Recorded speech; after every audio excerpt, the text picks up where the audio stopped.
Assalamualaikum warahmatullahi wabarakatuh. Aku baru bangun pagi. Dah lama aku tak berjalan-jalan. Serius, lama gila aku tak jalan-jalan. So actually aku dah lama sangat tak bangun pagi. I mean like lepas subuh bangun. So macam tu lah. So layan aku jalan. Let's go.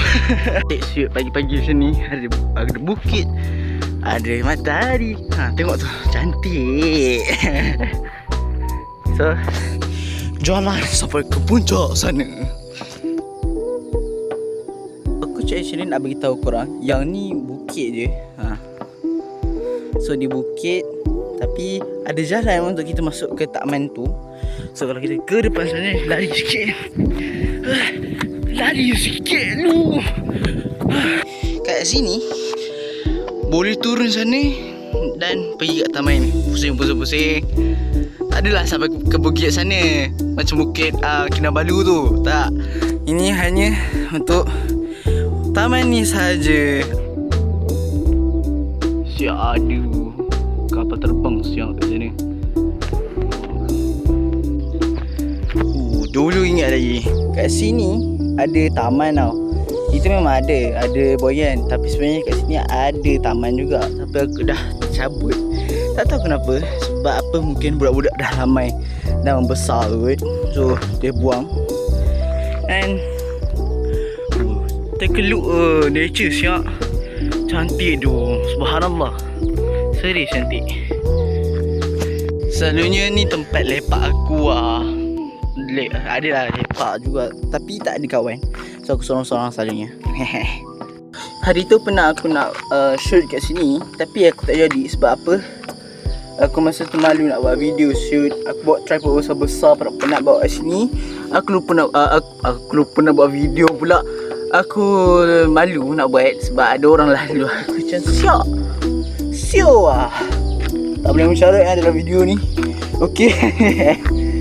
Alah, kalau aku mencarut pun aku censored lah. Censored pakai bunyi.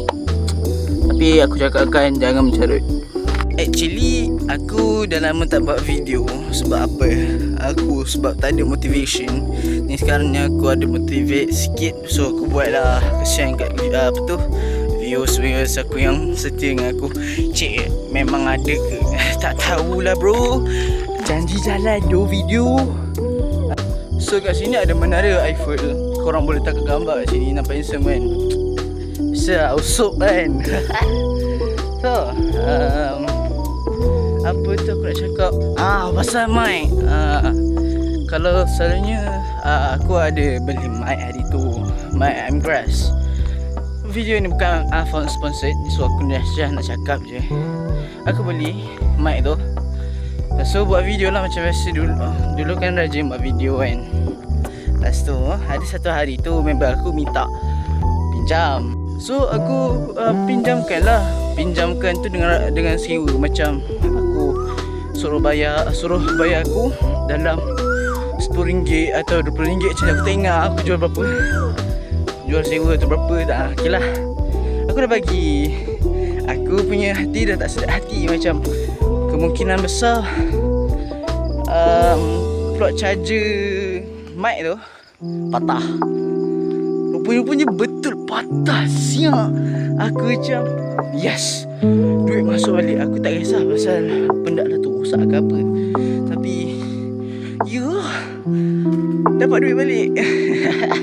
Kau tak faham apa yang aku maksudkan, tapi siapa yang faham tu faham lah. OTJT je. So duit tu aku dah habiskan. And sekarang aku fokus je. So aku tak tahu nak buat apa dah. Duit pun dah tinggal berapa puluh je, RM20 ke macam tu, aku tak ingat. Damn, lama tak buat vlog shoot. Inilah sebabnya dah lama aku tak buat vlog. Sebab penat. Aduh hey. So aku jalan-jalan je. Aku just nak cakap thank you for watching. Please like and subscribe. Bapak simple dulu betul vlog kali ni. Serius simple gila. Tapi itulah, aku dah penat sangat ni. So thank you for watching. Assalamualaikum.